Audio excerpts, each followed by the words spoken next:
जय हिंद साथियों। मैं रजनीश कुमार राय आप सभी को अपने YouTube चैनल शाश्वत पर स्वागत करता हूं। जैसा कि हम सभी को पता है कि इजराइल द्वारा लगातार फिलिस्तीन पर बमबारी किया जा रहा है। मतलब कि आखिर कोई इसको रोकता क्यों नहीं है, चाहे अमेरिका हो या रसिया हो, कोई इसको रोकता क्यों नहीं है? इसके पीछे का कारण क्यों है?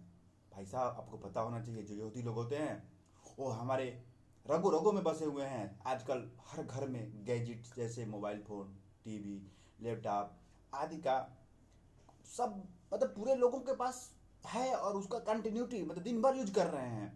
आपको जानकारी के लिए मैं बता दूं कि माइक्रोसॉफ्ट जो कि एक बहुत बड़ी कंपनी है, उसमें जो सबसे बड़े निवेशक हैं जिनका पैसा लगा हुआ है वो हैं स्टीव बाल्मर। वो भी एक यहूदी हैं और वो माइक्रोसॉफ्ट के सीईओ भी रह चुके हैं। माइक्रोसॉफ्ट के प्रोडक्ट हम लोग जो यूज करते हैं उसमें सबसे टॉप पे है MS Excel, MS Word, PowerPoint आज बहुत तरह के प्रोडक्ट हैं जिसको मतलब हम लोग यूज करते ही करते हैं, चाहे बिजनेस में कहिए या किसी दिनचर्या मतलब PPT जो स्कूल में पढ़ते हैं वो PPT बनाते हैं, हर तरह से हम लोग यूज करते हैं।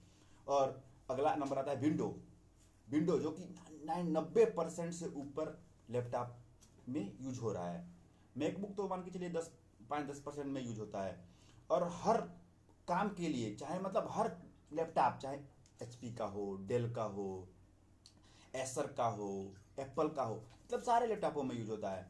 और एक जो आता है माई ग्राफिक्स का, एनवीडिया कंपनी जो है, एनवीडिया जो केवल ग्राफिक्स बनाती है। आज जो भी भाई बहन हमारे भाई बहन जो भी लैपटॉप खरीदते हैं गेमिंग पर्पज के लिए, वो सोचते हैं कि काश उनके लैपटॉप में एनवीडिया का ग्राफिक्स पड़ा होता। और जो डेल लैपटॉप आता है, जो कंपनी है डेल, उसके जो ओनर हैं माइकल डेल, वो भी एक यहूदी हैं। भाई साहब, यहूदी हमारे रगों रगों में बसे हुए हैं। कह तो रहा हूँ आपसे, जो हम लोग दिन भर फेसबुक हो गया, इंस्टाग्राम हो गया, व्हाट्सअप हो गया, मैसेंजर हो गया, हम लोग यूज करते हैं, उसके जो संस्थापक हैं, ओनर मालिक हैं, वो भी एक यहूदी हैं, मार्क जुकरबर्ग भाई। और अभी हाल फिलहाल में जो अभी AI के रूप में, आर्टिफिशियल इंटेलिजेंस के रूप में बहुत पॉपुलरिटी पाया है, ChatGPT, वो भी एक ChatGPT के जो CEO हैं सैम अल्टन, वो भी एक यहूदी हैं। भाई बोल तो रहा हूँ कि यहूदी लोगों मतलब वो पता नहीं क्या उन लोगों के अंदर है, वो शुरू से ही इतने मेहनती होते हैं पढ़ाई के लिए, इतना मतलब ग्रो कर गए हैं कि हम लोग उसको सोच नहीं सकते हैं।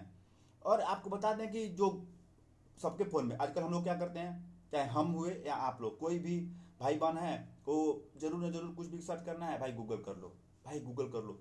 गूगल के जो संस्थापक हैं लैरी पेज, और एक और हैं लैरी पेज और एक बीन करके हैं, दोनों लोग संस्थापक जो हैं वो भी यहूदी हैं। हम गूगल का यूज कर रहे हैं, गूगल मैप्स का यूज करते हैं, गूगल पे का यूज करते हैं, क्रोम का यूज करते हैं, जीमेल का यूज करते हैं। भाई साहब, कैसे बच पाएंगे आप इससे? आप नहीं बच सकते हैं। एप्पल का जो पेरेंटिंग कंपनी है अल्फाबेट, उसके के अंदर ये सब कुछ सब लोग आते हैं। भाई किसी भी कंपनी का एडवर्टाइजमेंट लाना होता है या कुछ पब्लिक में जानकारी देना पड़ता है, वो यूट्यूब पे नॉर्मली आप एडवर्टाइजमेंट कर लेते हैं, जिसकी वजह से कोई उसके खिलाफ समर्थन नहीं कर पाता है। इजराइल का सब फिलिस्तीन का कोई समर्थन नहीं कर रहा है।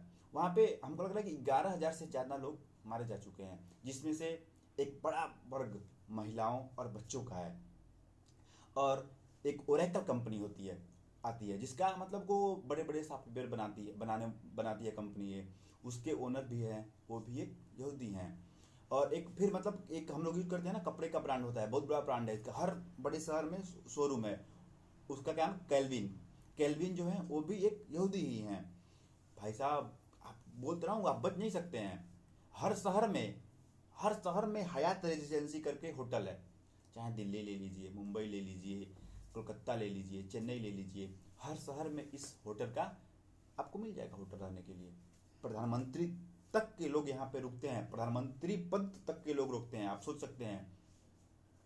अगला नंबर आता है पेगासस। हमारे जो अभी विपक्ष के नेता है राहुल गांधी, वो काफ़ी बड़ा मुद्दा उठाए थे इसका, पेगासस स्पाईवेयर। ये अब मान लीजिए हम लोग फ़ोन यूज करते हैं, अगर गूगल का जो ओनर है वो सोचता है कि मतलब क्या चल रहा है उसके खिलाफ, वो जानना चाहता है। भाई स्पाईवेयर, पेगासस स्पाईवेयर फ़ोन में लगा दिया, सेटिंग कर दिया। अब जैसे ही हम लोग उसको अपडेट करेंगे फ़ोन को, जैसे अपडेट करेंगे तुरंत स्पाईवेयर डाउनलोड हो गया। अब वो पूरे फ़ोन को आपको कंट्रोल कर रहा है। भाई कहाँ से बचेंगे? हालांकि वो तो भाई अमेरिका के मतलब वो जो भी मैं बता रहा हूँ तो भाई अन्य अन्य देशों में कंपनियां लगी हुई हैं। इजराइल इजराइल का जो मतलब उसका अगर देखा जाए उस देश में क्या है, उस देश में जो एक मोसाद है, वहाँ की खुफिया एजेंसी, भाई साहब उसके तो पूछने ही नहीं है। अब पता नहीं कहाँ चूक हो गया जिससे वो 7 तारीख का घटना हुआ, जिसके चलते हमास को जिम्मेदार माना जाए, इजराइल का जिम्मेदार माना जाए, किसको जिम्मेदार माना जाए। इजराइल तो बोल रहा है कि उसने पहले अटैक किया, हम इसको ख़त्म करेंगे।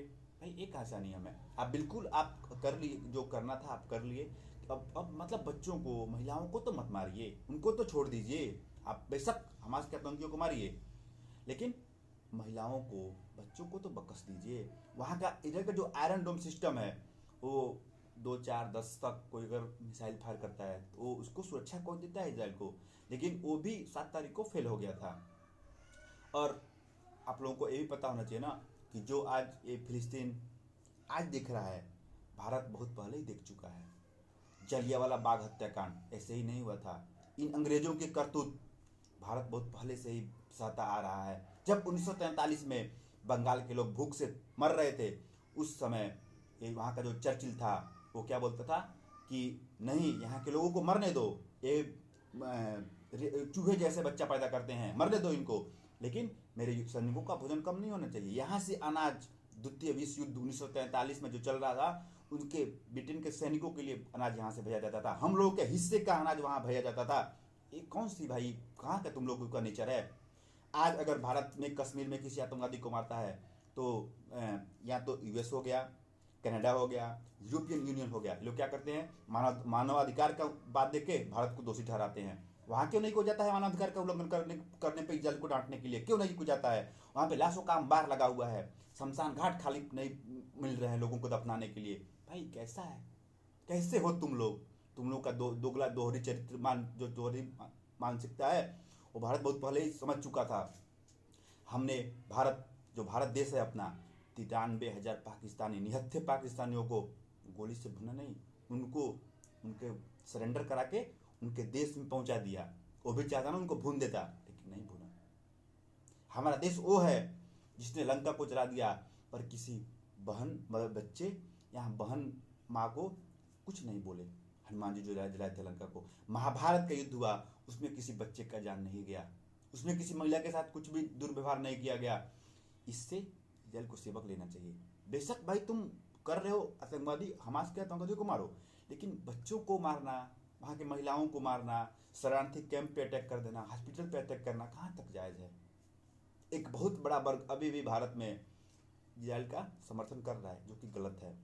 और यूएस रसिया को बहुत जल्द आगे आकर इजराइल को युद्ध खत्म करने के लिए समझाना चाहिए, रोकना चाहिए। क्योंकि भाई वो तो जो भी देश पावरफुल होता है वो ना यूएन को मानता है, ना यूएनएससी को मानता है, किसी को नहीं मानता है भाई, बोलता है सब कुछ मैं। तो भाई हम आप लोगों से ही गुजारिश करेंगे कि कम से कम हम लोग अपने स्तर पर सोशल मीडिया के थ्रू इजराइल पे प्रेशर क्रिएट कर सकते हैं, ताकि वो वहाँ के बच्चे और बहनों को, माता बहनों को न मारे, शरणार्थी कैंपों पे अटैक न करे। अब तक 11,000 से ऊपर जान जा चुका है, हालांकि इसमें मात्र 1400 जो पहले दिन ही मरे थे वही इजराइल के नागरिक थे, बाकी सब तो फिलिस्तीन के लोग हैं। उनका सबका क्या दोष है भाई, सबका दोष नहीं है, आप सबको नहीं मार सकते हैं। अभी मैं न्यूज़ देख रहा था, उसमें मालूम चला है कि 6 नवजात बच्चों को वहाँ का सप्लाई न देने के कारण गैस मतलब वहाँ का जो बिजली मतलब जो भी आपूर्ति है बेसिक इंफ्रास्ट्रक्चर के लिए, वो आपूर्ति न देने के कारण 6 नवजात बच्चों का मृत्यु हो गया। भाई इजराइल आपका सेना क्या कर रहा है वहाँ पे, कम से कम उसको तो बकस दीजिए, बच्चों को तो मत जान लीजिए। वहाँ पे जो भी आवश्यक चीज़ है उनको तो आपूर्ति कराइए, उनको किसी अच्छे अस्पताल में तो शिफ्ट करा दीजिए। इसी के साथ मैं आप सभी से विदा लेना चाहता हूँ। धन्यवाद।